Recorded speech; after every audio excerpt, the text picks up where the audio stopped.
लातूर जिल्ह्यातल्या शेकडो एकरावरील पिकं जी आहेत ती पावसाअभावी करपू लागलेली आहेत। ऊस असेल, सोयाबीन असेल, याला मोठा फटका बसताना आपल्याला पाहायला मिळत आहे। मात्र औसा तालुक्यातल्या आशू भागामध्ये एक समाधानकारक आणि आशादायी चित्र आपल्याला पाहायला मिळतं आहे। आपण जर पाहिलं तर कोथिंबीरीचं उत्पादन जे आहे ते आशू भागातले शेतकरी सातत्यानं घेत असतात आणि त्यामुळं चार पैसे जे आहेत ते शेतकऱ्यांना मिळत असतात। कास्ती कोथिंबीरीचं जे वाहन आहे त्याचं पेटंट देखील आशू भागातल्या शेतकऱ्यांनी मिळवलेलं आहे। 2 एकरमध्ये 40 दिवसांमध्ये शेतकऱ्यांनी 7 लाख रुपये कमवलेले आहेत। हे एक आशादायी चित्र जे आहे ते शेतकऱ्यांसाठी आहेत। इतर भागातल्या समाधान काकडे हे शेतकरी आपल्यासोबत आहेत, ज्यांना 2 एकरमध्ये 40 दिवसांमध्ये 7 लाख रुपयाचं उत्पादन जे आहे ते घेता आलेलं आहे। त्यांच्याकडनं जाणून घेणार मला सांगा, तर भागातले शेतकरी जे आहेत ते पावसामुळे अडचणीत आलेले आहेत आणि ते काही कोथिंबीरकडे वळत नाहीत, फार तर टोमॅटो लावतात। मात्र तुमच्या भागातले जे शेतकरी आहेत ते कोथिंबीर घेतात आणि तुम्ही सुद्धा म्हणजे खरं तर नशीबवान आहात की 40 दिवसांमध्ये तुम्हाला 7 लाख रुपयांचं उत्पादन घेता आलं।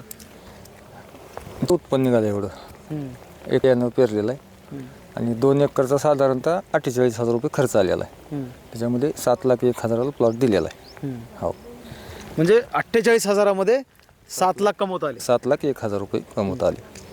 नेहमी म्हणजे कंटिन्युअसली कोथिंबीरच घेता? हो, वार्षिक 2-3 एकर कोथिंबीर असते। सरपंच आहेत आशूचे, त्यांच्याकडनं जाऊन घेऊयात। तुमच्या गावाला म्हणजे कोथिंबीर मोठ्या प्रमाणामध्ये घेतात आणि आता पेटंट हो नमस्कार। आमच्या भागात जे याचं पेटंट मिळालं आणि पूर्वी जुना इतिहास आहे आमच्या गावाला। धाराशिव लातूर जिल्हा असल्यापासून कोथिंबीर लोक करत होते। धन्यावर पाटल्या घेतल्या, धन्यावर म्हणजे सोनं घेतलं असा इतिहास होता आणि आता तरुण शेतकरी त्याच्याकडे वळले आहेत। आणि गेल्या 10 वर्षापासून एक शेतकरी 20-20, 25-25 लाखाला गेलेले आहे। आतासुद्धा बरेच शेतकरी या कोथिंबीरीच्या ह्याच्यातून उत्पन्न घेत आहेत आणि आपली आर्थिक सुबत्ता वाढली आहे, आर्थिक राहणीमानसुद्धा वाढले आहे आणि कोथिंबीरीच्या पिकातून अत्यंत म्हणजे चांगल्या पद्धतीने फायदा होत आहे। म्हणजे कसं असतं ते म्हणजे बियाणं कसं तयार केलं जातं आणि कास्ती गावामध्ये बाहेरचे शेतकरी येऊन ते बियाणं घेऊन जातात का वगैरे? हो, आम्ही दोन फळं गेले की तिसऱ्या वेळेस जर समजा भाव कमी लागला तर त्याच्यापासून बियाणं तयार होतं। भाव ज्यावेळेस कमी होतो त्यावेळेस आम्ही ती फळ बियाण्यासाठी ठेवतो। म्हणजे बाजाराची स्थिती आणि शेतकऱ्यांना म्हणजे कधी लागवड करायचं हे सगळं ज्ञात आहे। हो, जुन्या काळापासूनच ती म्हणजे कोथिंबीरीचं पीक चांगलं आहे आमच्या भागात आणि आमची जमीनसुद्धा त्या कोथिंबीरीसाठी एकदम सुटेबल आहे, त्याच्यामुळे चांगलं पीक येतं।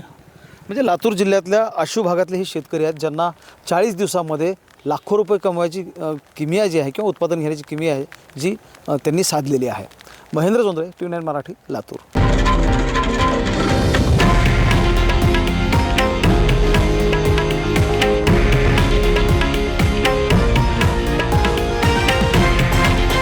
हे आहे देशातील नंबर 1 न्यूज नेटवर्क आणि आपण पाहत आहात TV9 मराठी, एकमेव।